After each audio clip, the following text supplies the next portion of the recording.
अपघातासारख्या कोणत्याही इमर्जन्सीसाठी आता प्रवासाची रिस्क घेण्याची गरज नाही, कारण आता कणकवलीत सर्व अत्याधुनिक सुविधांनी सुसज्ज आहे डॉक्टर नागवेकर हॉस्पिटल आणि नर्सिंग होम। अत्याधुनिक ट्रॉमा केअर, अत्याधुनिक ambulance, trauma care surgeon, neurosurgeon उपलब्ध, रक्तपेढीची सुविधा, 20 किलोमीटर परिसरात ॲम्ब्युलन्सची मोफत सुविधा।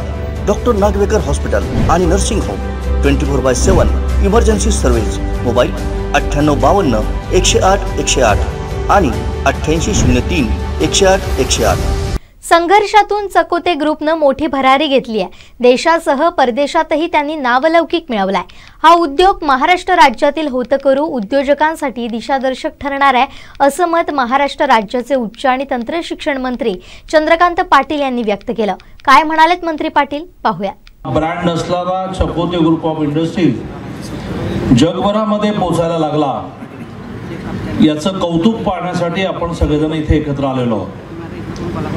या त्यांच्या विकासाच्या क्रमातला एक अतिशय अद्ययावत जो बघून आदरणीय नितीनजी आणि आदरणीय श्रीमंत छत्रपती शाहू महाराज सुद्धा चकित झाले की ज्या बेकरी प्रॉडक्टकडे घरी चालणारा एक छोटा उद्योग म्हणून आपण पाहत होतो, तो किती अद्ययावत होऊ शकतो हे ह्या सगळ्यांनी पाहिलं।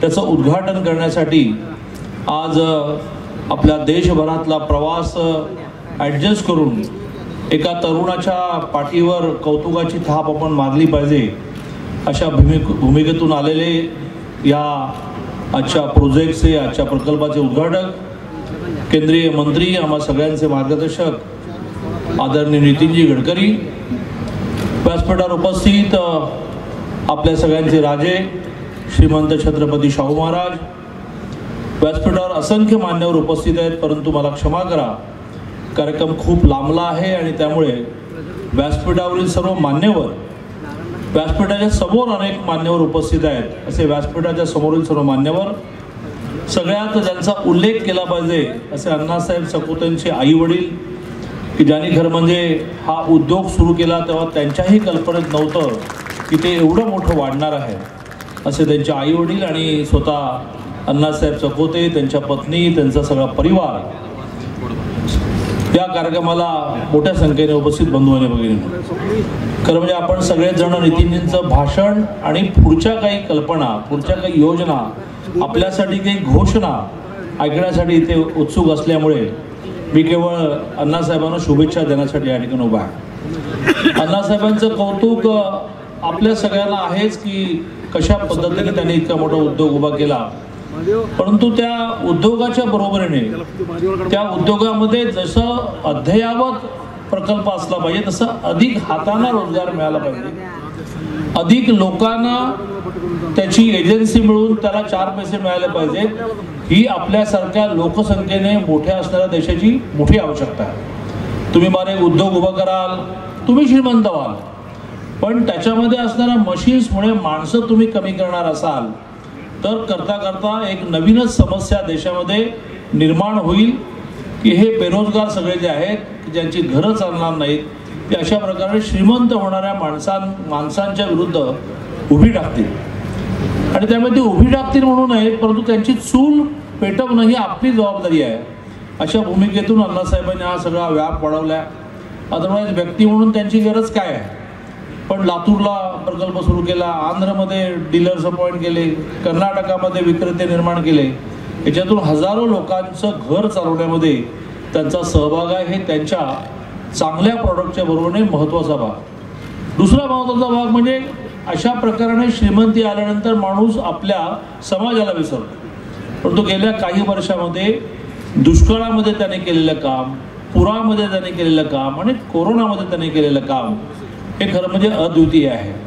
प्रत्येक वेळेला आपली भूमिका काय समाजावरती, अशा भूमिकेतून त्यांनी सगळं काम केलं। एक चांगलं CBSE स्कूलही उभं केलं की आपल्या ग्रामीण भागातल्या मुलांना चांगलं शिक्षण मिळावं आणि त्यामुळे आपण सगळेजण त्यांचं कौतुक ह्या ठिकाणी पाहायला आलेलो आहोत, त्यांना प्रोत्साहन या ठिकाणी द्यायला आलेलो आहोत। नांदणी आजपर्यंत भाजीसाठी प्रसिद्ध होती, इथून मोठ्या प्रमाणात भाजी महाराष्ट्राच्या कानाकोपऱ्यामध्ये जाते, त्यामुळे कोणाला विचारलं ही भाजी कुठली तर नांदणीची भाजी।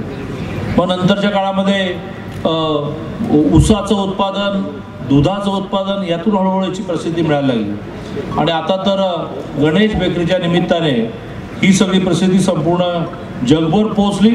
त्यामुळे नांदणीकरांचं सुद्धा की त्यांच्यामध्ये जी कष्टाची तयारी आहे, त्या कष्टाच्या तयारीतूनच इतके मोठमोठे प्रकल्प उभे राहत आहेत. मी पुन्हा एकदा अण्णासाहेब चकोते आणि त्यांच्या सगळ्या कुटुंबियांना शुभेच्छा देतो. माननीय नितीनजींकडे या भाग हा संपूर्ण तालुका सारखा पुराखाली असतो. म्हणजे मोठा पूर 19ला आला, 21ला आला, परंतु दरवर्षी पाऊस सुरू झाला की हा संपूर्ण तालुका भीतीच्या छायेखाली असतो. आज खूप वेळ बरोबर असताना त्यांनी त्याचे काही उपाय सांगितलेले आहेत, ज्या उपायांचा आगामी काळामध्ये महाराष्ट्र शासन म्हणून आम्ही विचार करणार आहोत. परंतु लगेचचे विषय जे आहेत ते ह्या भागामध्ये पूर आल्यानंतर रस्त्याची होणारी चाळण, पूर आल्यानंतर गावाचे संपर्क तुटण्यामुळे काही ओव्हरब्रिजेस निर्माण करणं, पूर आल्यानंतर काही निवारा स्थानं निर्माण करणं, असे काही विषय मला याची कल्पना आहे. मी स्वतः PWD मिनिस्टर होतो, त्यामुळे जोपर्यंत यातले रस्ते नॅशनल हायवेमध्ये आम्ही कन्व्हर्ट करत नाही तोपर्यंत तुमचंही स्वाभाविकपणे कायदेशीरदृष्ट्या पैसे देण्याच्या मर्यादा आहे. महाराष्ट्र शासन म्हणून मी महाराष्ट्राचा PWD मिनिस्टर असताना 5000 किलोमीटरचे रस्ते हे नॅशनल हायवे होते. सारखं नितीनजींच्या मागे लागून आम्ही ते 22,000 किलोमीटरपर्यंत नेले. आणि आज त्यामुळे या सगळ्या रस्त्यांना नितीनजी पैसे देत आहेत. या भागातले असे काही प्रमुख रस्ते महाराष्ट्राचे सार्वजनिक बांधकाम मंत्री रवींद्र चव्हाणांच्या मागे लागून मी तुमच्याकडे ढकलतो. तुम्ही त्याला भरीव निधी द्या अशी अपेक्षा व्यक्त करून माझं बोलणं सुरू. हे बातमीपत्र आणि आमच्या संपूर्ण दिवसभरातले अपडेट्स आपण पाहू शकता मोबाईल ॲपवर. लगेचच प्ले स्टोअर वर जा आणि डाउनलोड करा कोकण 7 लाईव्हचं मोबाईल ॲप.